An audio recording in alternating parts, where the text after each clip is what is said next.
Hoy vamos a hablar de los fundamentos del comportamiento de los grupos. Un grupo es cuando dos o más personas se reúnen para lograr un objetivo en común.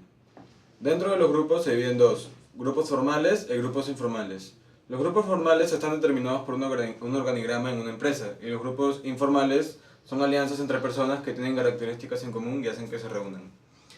Dentro de los grupos formales están grupos de mando y grupos de tarea. Los grupos de mando son cuando están determinados por un orden jerárquico y las personas que están abajo le reportan a uno que está arriba.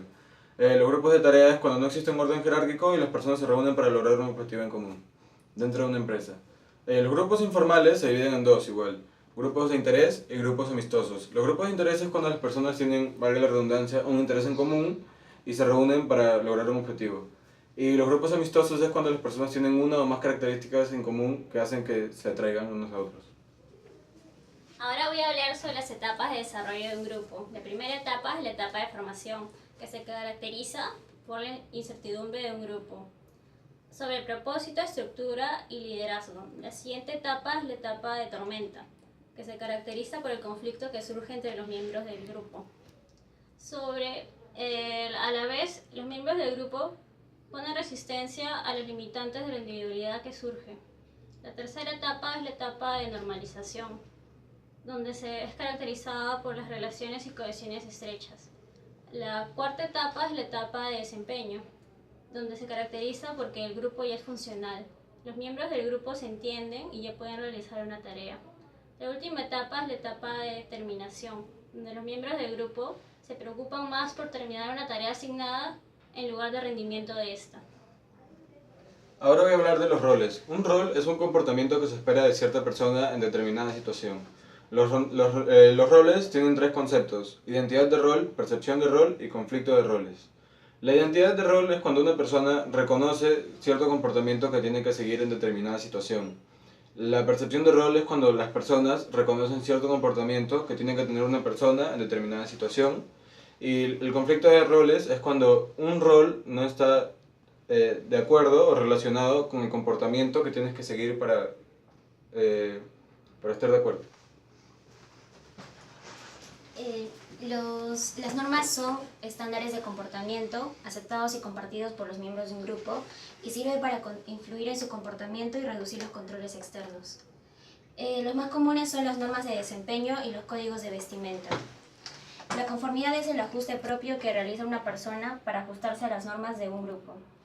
El estatus es la posición socialmente definida o un rango que le otorgan las personas a un grupo o a sus miembros. Según la teoría de las características de los estatus, las diferencias en el poder que tiene una persona sobre otros, su capacidad para el logro de metas y sus características personales generan los diferentes niveles de estatus. Existe una relación entre los niveles de estatus y su cumplimiento con las normas. A mayor nivel de estatus suelen prescindir y liberarse del cumplimiento de las normas. Asimismo, tienen un mejor nivel de comunicación. Suelen ser más asertivas. Propiedad del tamaño de los grupos. El tamaño de los grupos puede llegar a afectar su comportamiento, pero esto va a depender de diversas variables. Evidencias indican que cuando un grupo es más pequeño, logra cumplir de forma mucho más rápida diversas tareas que cuando un grupo es mucho más grande. Los individuos se pueden desarrollar mejor en grupos chicos.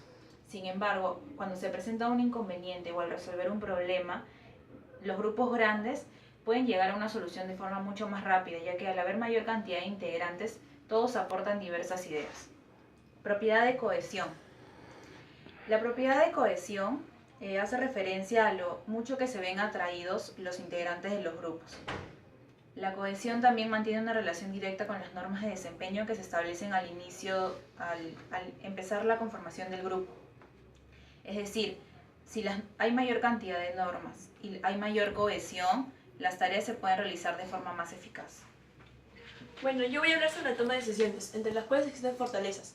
Esto genera que la información y conocimiento sea más compleja. A la vez, esto da oportunidad de brindarnos mayores alternativas y diferentes enfoques. También tenemos las debilidades, en el cual la toma de decisiones en grupo también toma mucho tiempo, debido a que hay diferentes alternativas y no hay una idea en común de por sí. Por otro lado, también pueden aparecer responsabilidades ambiguas, ¿no? En las cuales se toma una decisión en conjunto y si esta falla viene a ser la culpa de todos. Por otro lado, tenemos las presiones de la conformidad, donde se busca la aceptación. También voy a hablar sobre las técnicas, entre las cuales tenemos la interacción, en la cual el grupo interactúa cara a cara. Por otro lado, tenemos la lluvia de ideas, donde cada individuo plantea sus ideas y entre las cuales no se acepta ninguna crítica. Por otro lado, tenemos la técnica del grupo nominal, que es un método donde se toman decisiones individuales y se basa en una estructura ordenada y a la vez es en una forma sistemática pero independiente. Gracias.